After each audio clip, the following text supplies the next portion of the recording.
Hello, my name is Walter Unglaub, and this is How Are Atoms Good and Bad? Atoms are neither fundamentally good or bad, they are simply the constituents and building blocks of all materials in the universe. An atom is comprised of a nucleus containing protons and neutrons, and if it's a neutral atom, it will have at least one or more electrons orbiting the nucleus, depending on what element it is on the periodic table. However, if one considers the notion of good or bad in the context of utility for science or scientific experiments, then there are many good uses or attributes of atoms. Atoms are good for studying the following.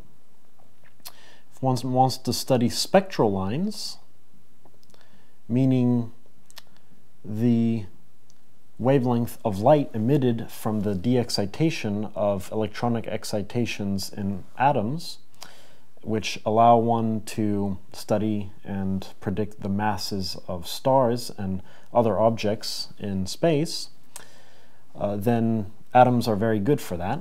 In addition, atoms are excellent for creating and studying lasers, which have all sorts of applications in engineering and computation.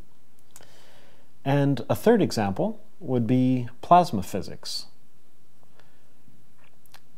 So atoms are excellent for studying plasma physics, both astrophysical plasmas, but also here on Earth for studying and controlling nuclear fusion.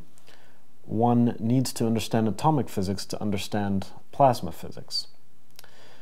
Atoms can be used for evil, however, so the knowledge of atomic physics is what led to the development of nuclear weaponry, and nuclear weapons come in two different flavors, either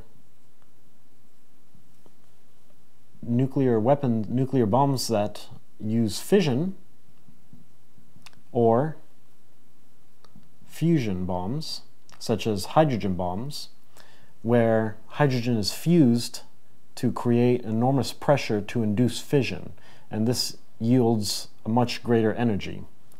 So atoms by themselves are neither good nor bad, but depending on how you use them, you can use them to elevate mankind or to cause widespread destruction. My name is Walter Unglaub, and this is How Are Atoms Good and Bad?